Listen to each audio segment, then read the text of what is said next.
A small crowd of people gathered on the side of North Dakota Highway 1806, just north of the Standing Rock Indian Reservation. A line of highway patrol officers were standing between them and a construction site. Cody Hall, a member of the Cheyenne River Sioux tribe, was in the crowd. Those bulldozers were up and running, and we saw them moving the earth.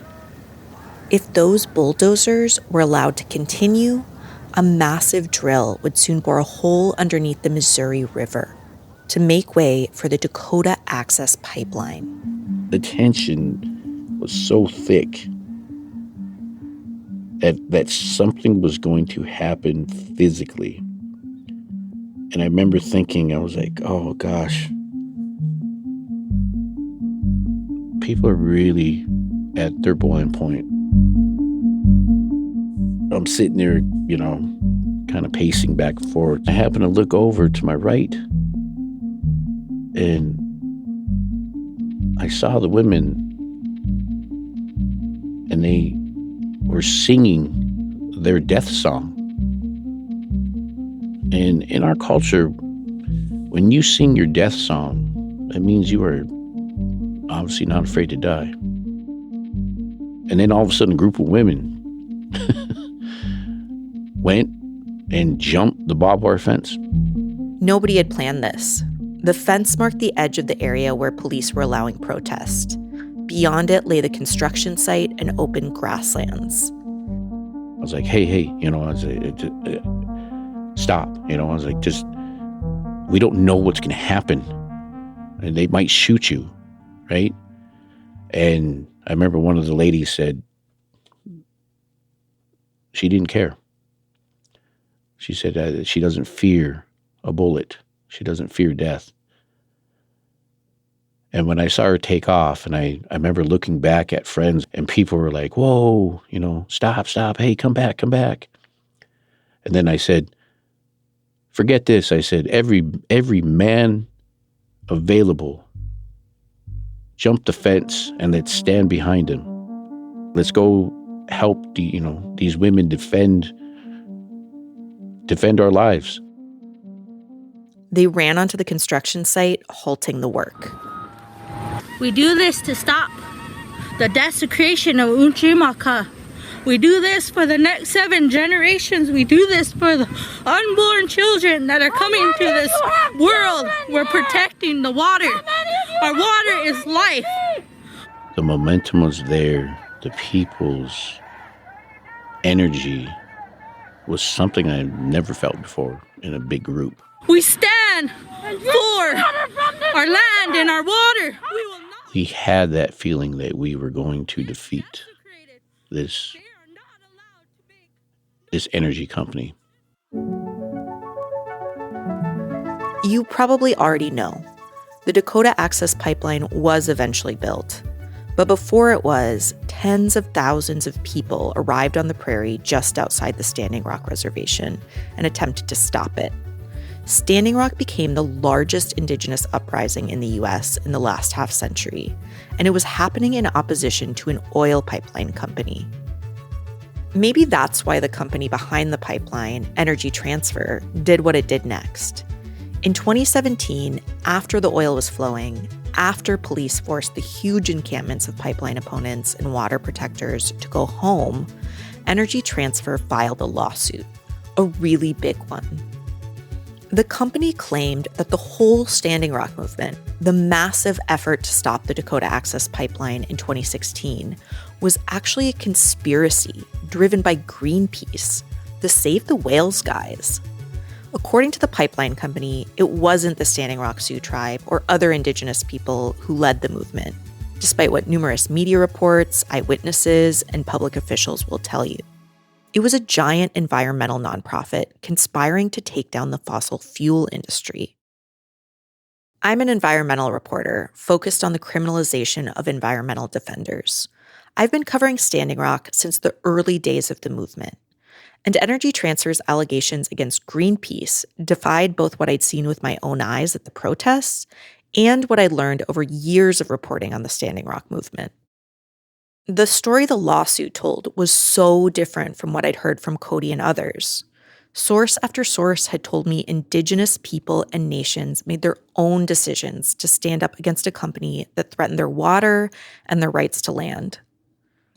Regardless of how ridiculous this lawsuit seemed, in 2025, it made it to trial. And in March, I found myself sitting in a courtroom in Mandan, North Dakota, listening to a court clerk reveal the verdict. After 3.5 weeks, the jury decided overwhelmingly in favor of the pipeline company's story. The total damages? Over $666 million, a number that threatened to bankrupt Greenpeace in the U.S. I'd spent nearly a decade reporting on what happened with the Dakota Access Pipeline and the Standing Rock movement. I sat through the lawsuit's nearly month-long trial in that same room with those 9 jurors. The evidence I heard was thin, and yet the jury delivered almost precisely what Energy Transfer's lawyers asked for. How the hell did this happen?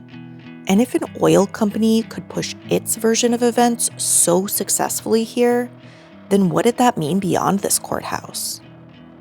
This season of Drilled, we bring you SLAPP'd, the story of an Indigenous nation fighting for its water, an environmental nonprofit facing extinction, and an energy giant using the courts to punish protesters.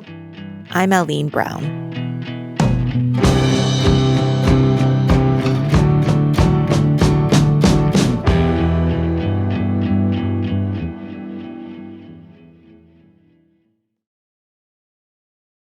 To understand what happened in the Energy Transfer versus Greenpeace case, we have to start at the beginning, with Cody Hall, who you heard from earlier.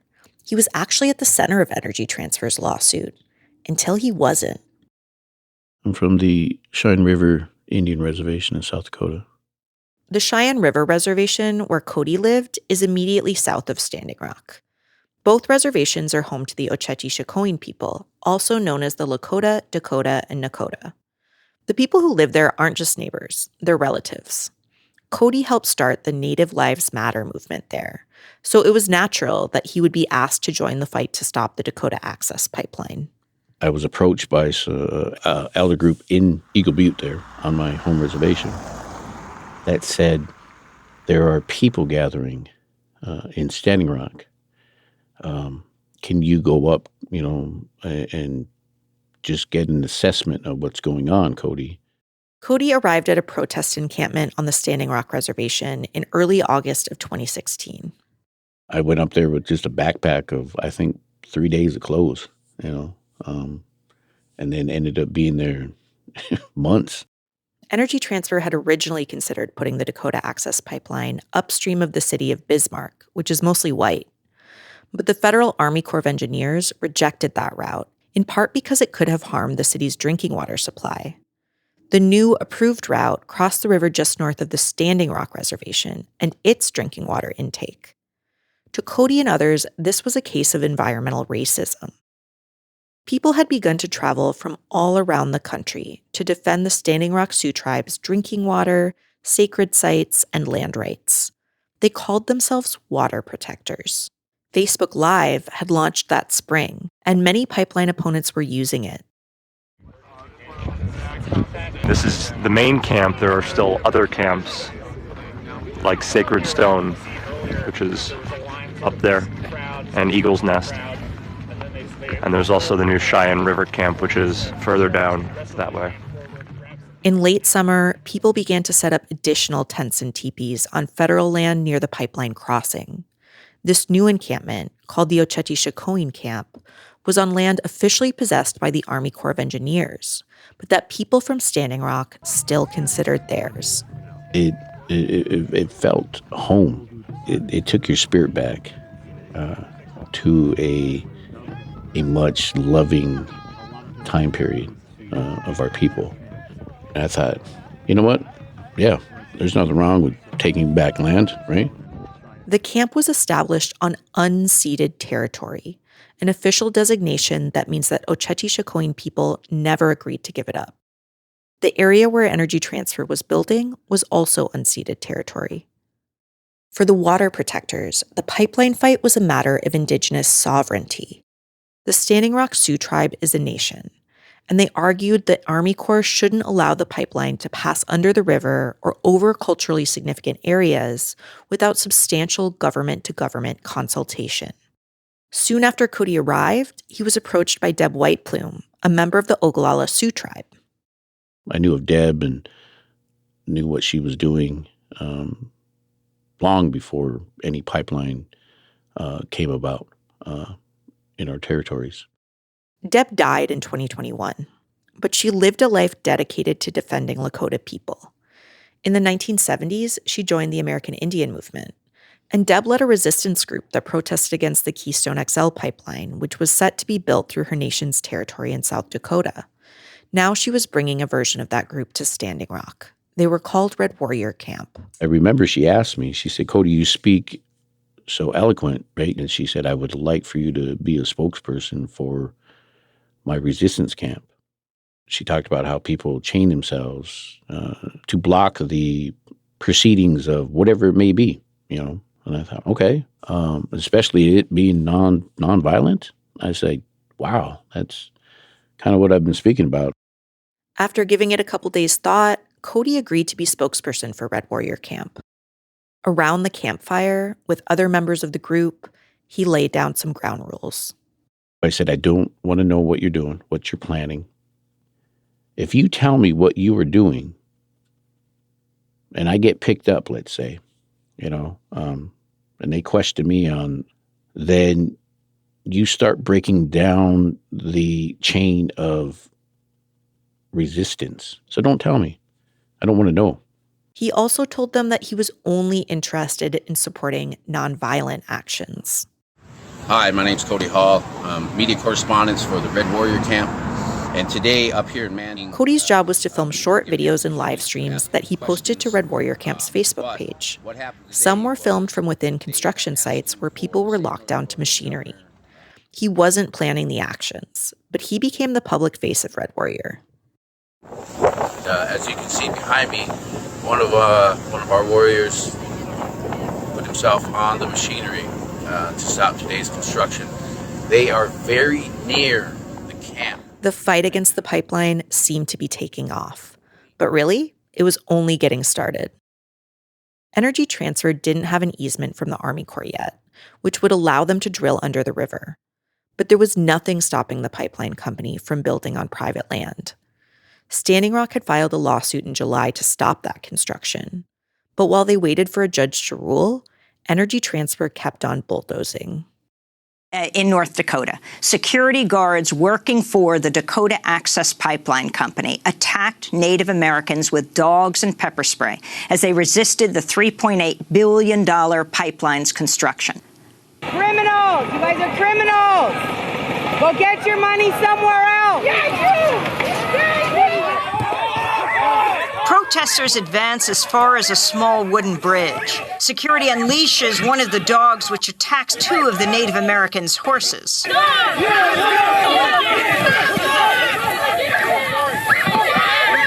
Security has some kind of gas. People are being pepper sprayed.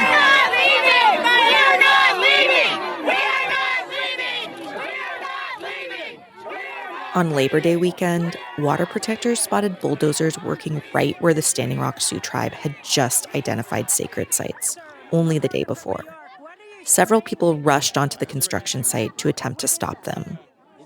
Democracy Now! Captured security dogs attacking the pipeline opponents, and the movement went viral. Over there, with that dog. I was like walking, throw the dog on me straight, even without any warning, Look at this. Look at this. The dog, yeah, the dog did it, Look at this. There, so man, your dog just bit this protester. Your dog just bit that protester. Are you telling the dogs to bite the protester? The dog has blood in its nose and its mouth. And she's still standing here.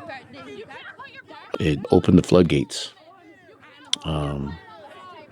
And when those gates were open, craziness ensued.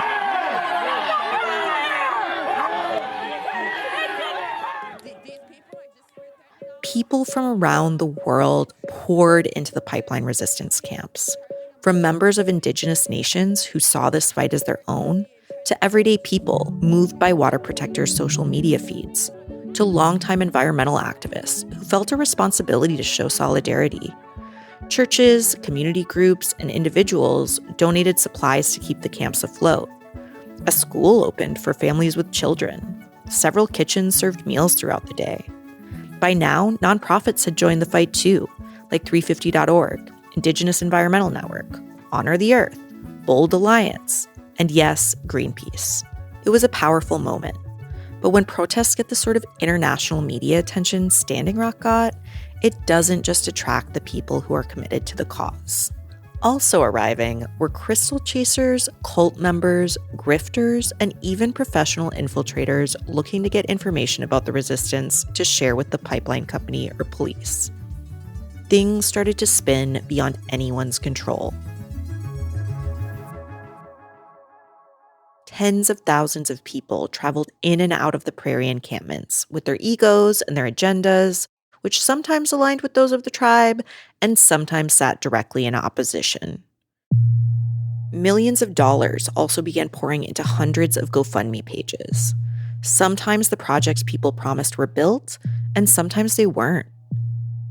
At the same time, the governor of North Dakota called in the National Guard, which joined law enforcement officers from around the country to try and disperse the protests.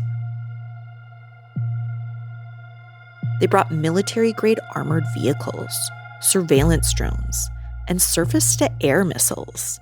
And word began to spread that the pipeline company had hired a mercenary security firm fresh from the wars in Afghanistan and Iraq.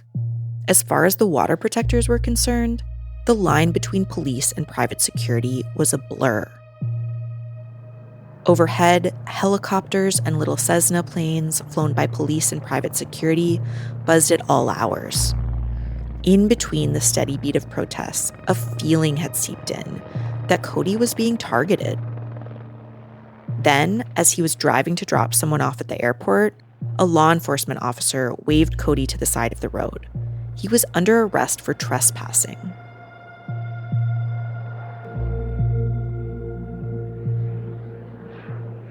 So when I turn around and the state patrolman is handcuffing me, first thing I did was count how many. There were 18. They had helmets on, the goggles, face masks, body armor, and then they had their AR-15s pointed at me. And then they, brought me in to the vehicle. They put me in the back seat.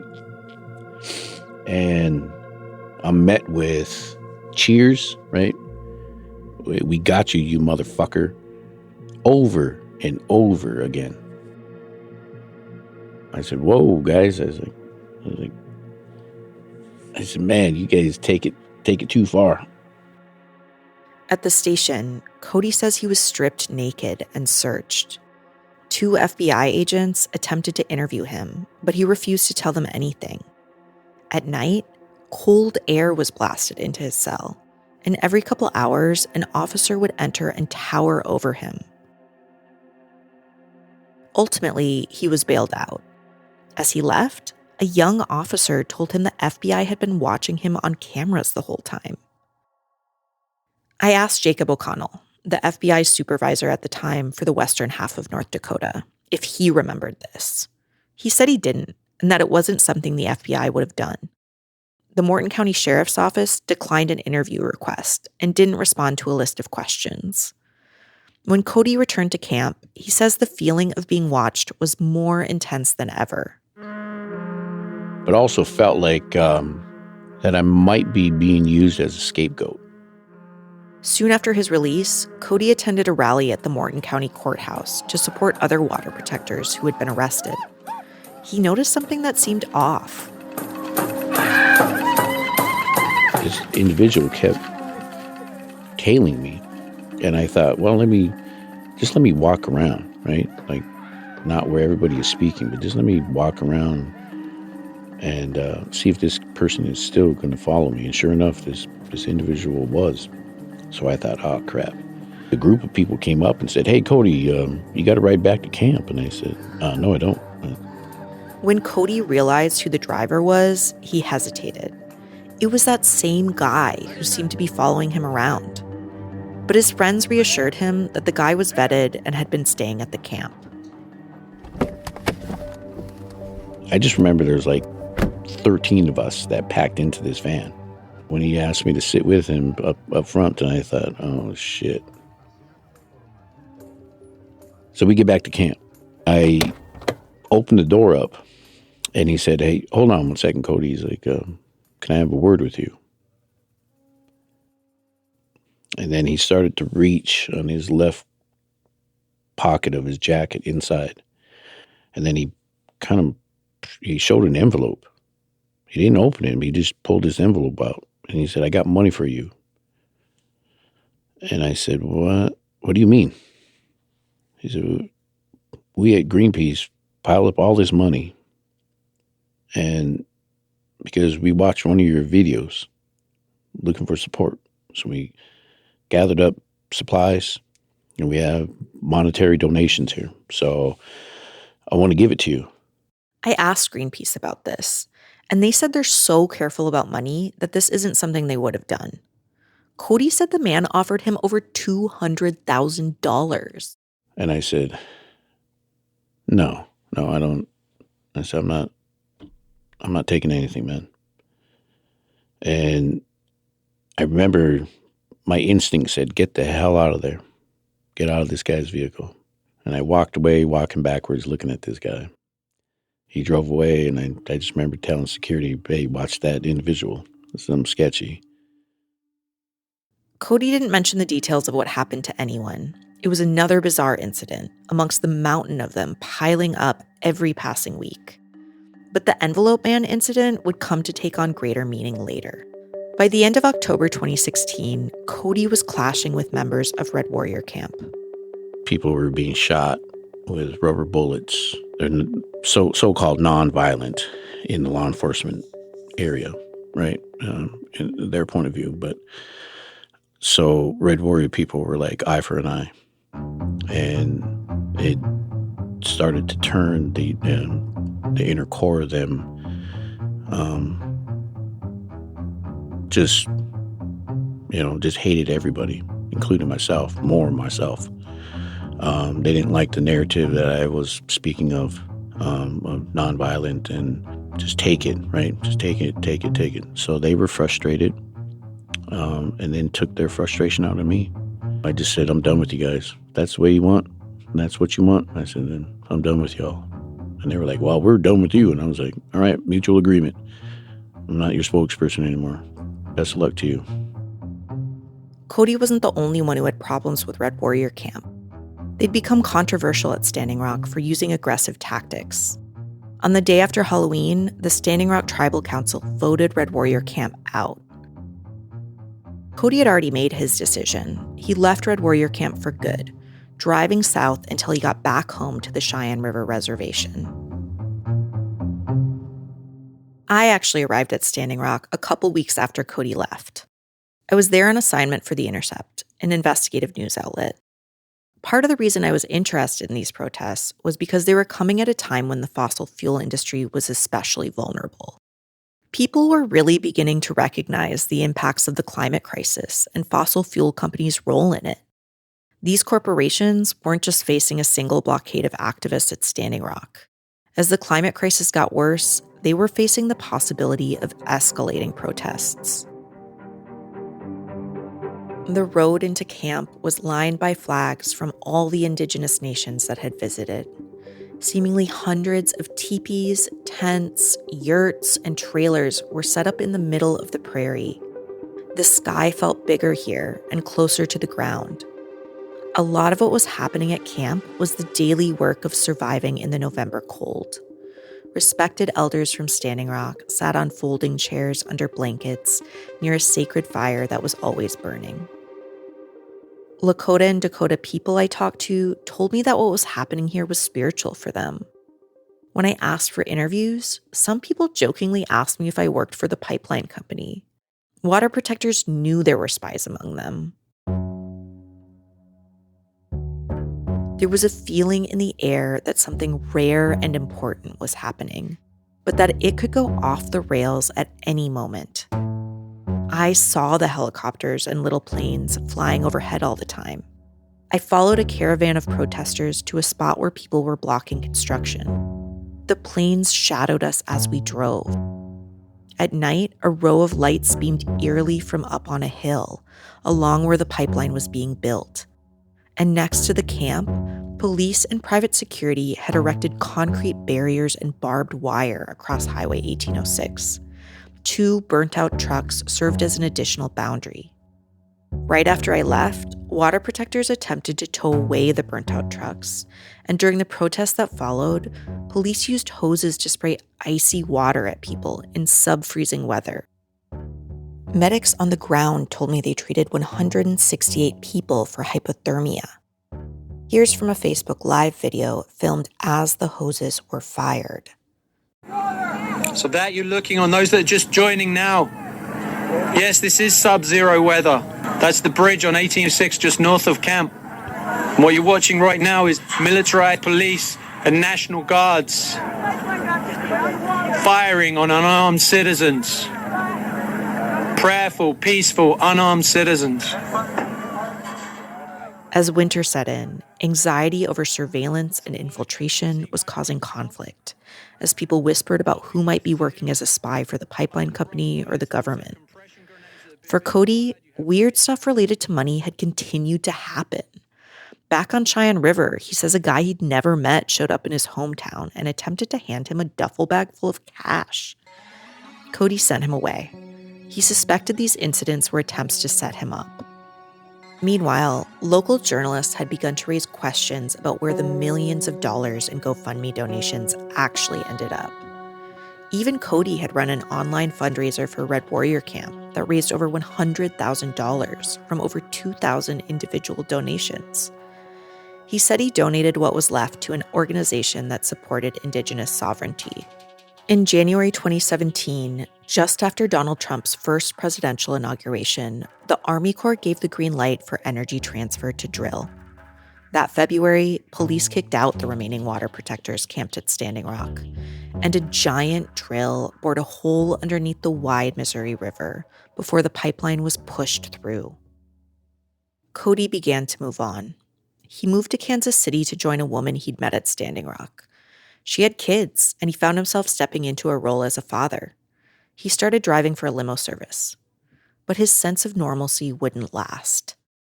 In August 2018, Cody Hall got a strange message that he didn't expect.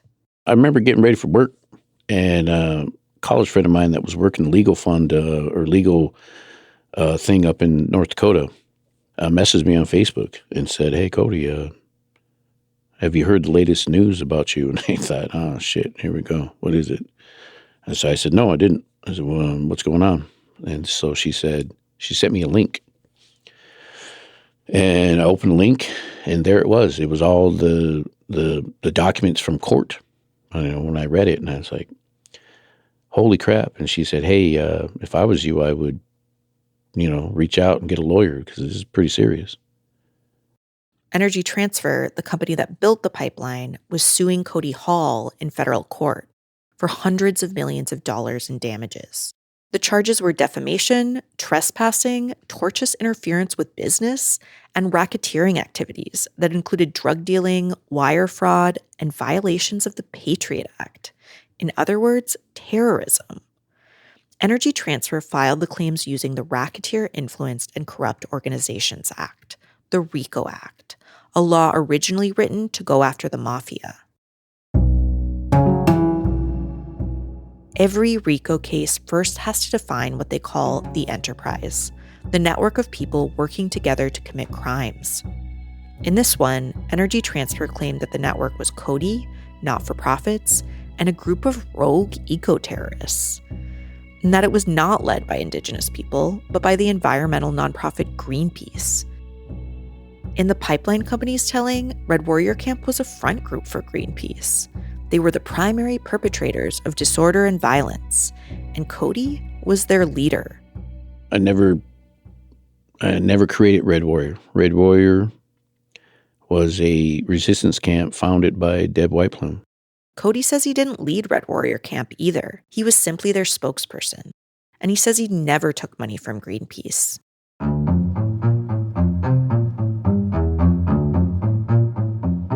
Cody waited for something to happen. When you get sued, the person suing you, the plaintiff, is supposed to make sure you get notice of the suit. But Cody never got served. Then, 6 months later, the suit was dismissed. The judge wrote, "This is far short of what is needed to establish a RICO enterprise." I thought, hey, we actually got somebody that's working in the legal system that says this is ridiculous. Great. I was like, relief. And then here, later that day, my friend messaged and said, well, that wasn't lived too long. They filed in state court. They just used lesser words and made more false claims. Jeez. And I thought, oh, shit. We're still at it. In Energy Transfer's new version of the story of Standing Rock, filed in a North Dakota state court, Cody, Greenpeace, Red Warrior Society, and another Indigenous pipeline opponent named Crystal Two Bowls conspired to launch a coordinated campaign to stop the pipeline in July of 2016, before Cody even arrived. For the legal wonks out there, the lawsuit actually accused 3 separate Greenpeace organizations of being involved. They include US-based Greenpeace Inc. and Greenpeace Fund, and Amsterdam-based Greenpeace International. But even though Cody had had that strange encounter with the man who said he worked for Greenpeace, Cody didn't believe that the nonprofit was running the show. No, Greenpeace wasn't running anything. I think Greenpeace is being targeted because, well, they've been all over the world to stop actions from climate change to, save the dolphins. They were merely an organization that was there as allies. Again, Cody waited for a knock at his door. But again, it didn't come. In legal filings, Energy Transfer said they'd attempted to serve Cody at a home in South Dakota, where his parents had lived briefly a decade ago. I called up and I said, hey, you guys say you can't serve me. I said, I'm sitting here at home. Serve my ass. So what the hell is this bullshit? A receptionist for Energy Transfer took his number, but he never heard back. For Cody, this lawsuit and not being served meant that creeping feeling of being targeted never really subsided. It's always a dark cloud that hangs over you, I had been following all of this as a reporter from afar, but I was off getting twisted up in a different set of Standing Rock conspiracy theories.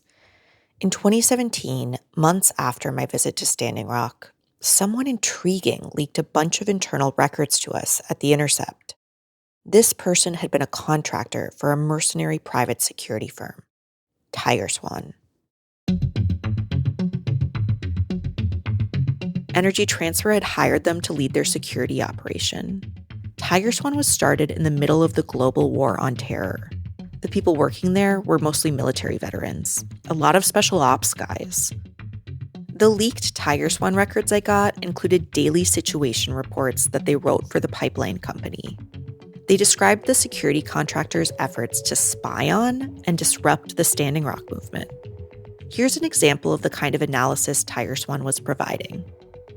What the anti-Dakota Access Pipeline protesters have called an Indigenous decolonization movement was essentially an externally supported, ideologically driven insurgency with a strong religious component.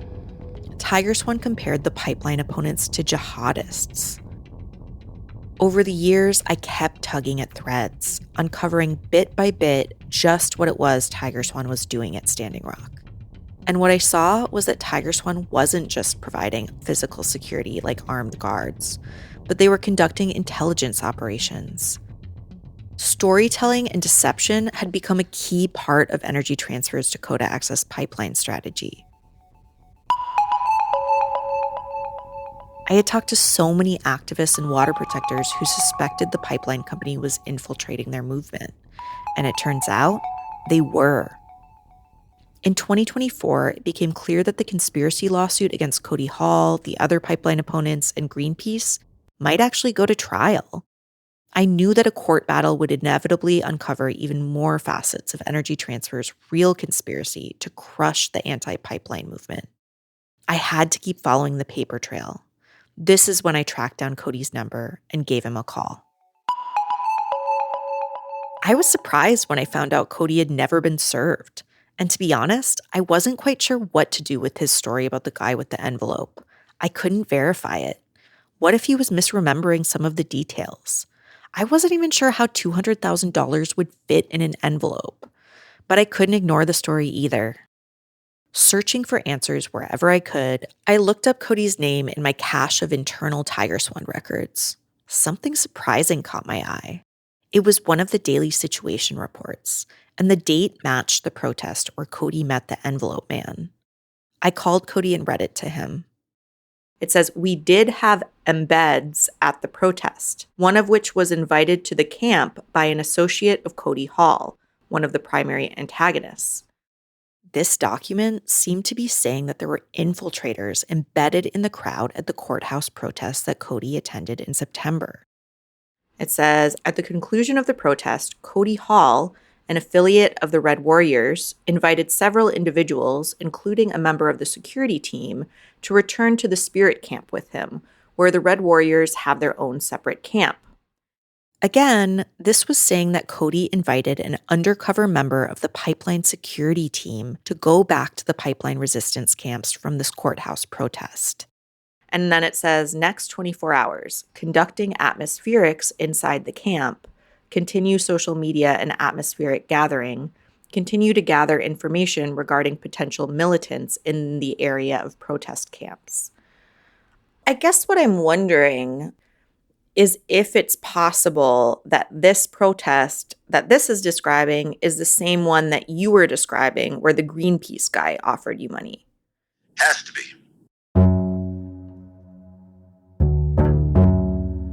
This private security infiltrator was with Cody on the same day that Cody met the envelope man who claimed to be with Greenpeace. I mean, do you think it's possible that the guy that offered this money was actually working for Tiger Swan? Quite possibly. Both Energy Transfer and Tiger Swan declined to comment on this. I messaged a source who had worked for Tiger Swan on their intelligence operation. The source said they didn't know about anyone at Tiger Swan offering up an envelope of money, but they also found it hard to imagine that a giant nonprofit like Greenpeace would operate that way. They wrote over text, "Tired-ass legend like Greenpeace handing out cash. Pfft. It might have been when one of the feds or narcs tried to infiltrate and failed." By narc, the source means someone working on drug enforcement for police or a federal agency. They figured Envelope Man was someone operating undercover for law enforcement, meaning the feds could have been trying to frame Cody by getting him to take money. It wasn't totally out of the question. I'd learned in my years of reporting that it wasn't just Tiger Swan that was using infiltrators. The FBI had its own network of up to 10 informants. FBI agents were entering the camp daily in plain clothes.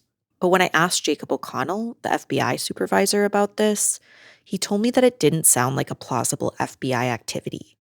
He said it would have been a big deal for the agency to empower someone to walk around with $200,000, and he didn't remember that happening. I wasn't sure what to think.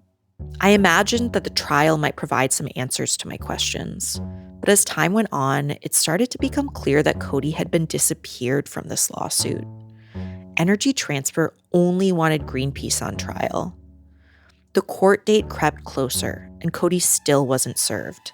The other Indigenous pipeline opponent, Crystal Tubles, hadn't been either. Cody had lived for nearly 7 years with this multi-million-dollar lawsuit hanging over his head. But somewhere along the line, he had fallen out of Energy Transfer's legal theory. They just never bothered to tell anybody. Envelope Man seemed destined to remain a ghost. In fact, I'll jump out of order here and tell you that Energy Transfer never brought him up or his mysterious $200,000 during trial. He's important mostly just because he represents Cody's only big memory of interacting with Greenpeace, even though he might have been an imposter. And I think Envelope Man also reveals something about what Energy Transfer was working with as they crafted their lawsuit. every conspiracy theory contains a grain of truth. In this case, a lot of money was pouring into Standing Rock, and it wasn't always clear from where. At the same time, the chaos and intensity of Standing Rock provided fertile ground for twisting and manipulating information. There was one thing I knew for sure. If Energy Transfer's conspiracy lawsuit is a bold attempt to rewrite the story of Standing Rock, then private security infiltrators creeping around on its behalf wasn't a part of the story they meant to tell. But there they were, present during the one instance when Cody says he actually might have had contact with his supposed co-conspirator, Greenpeace. As I prepared to fly to North Dakota for the trial in the depths of February, I wondered what I was walking into. I knew that Energy Transfer's contractors had used deception in the past, but I also knew the real story of Standing Rock is complicated. Had Energy Transfer's law firm discovered something I didn't already know about Greenpeace? Or was this lawsuit just another deceptive trick from the pipeline company? That's next time on Drilled.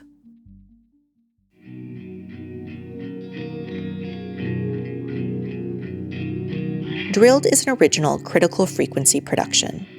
This season was reported and written by me, Aline Brown. Our senior editor is Audrey Quinn. Additional editing by Tristan Autone at Grist.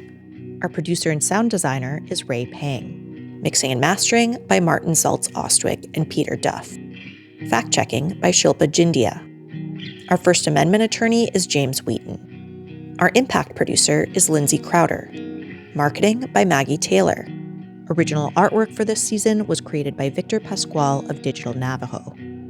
Our theme music is by Dear Lady. The show was created and executive produced by Amy Westervelt. The Center for Media and Democracy supported document review for the season. For related stories and to support our work, check out drilled.media. To follow my work, check out my newsletter, Ecofiles, at alinebrown.ghost.io. Know what you want, what you really want. Know what you want, what you really want. Know what you want, what you really want.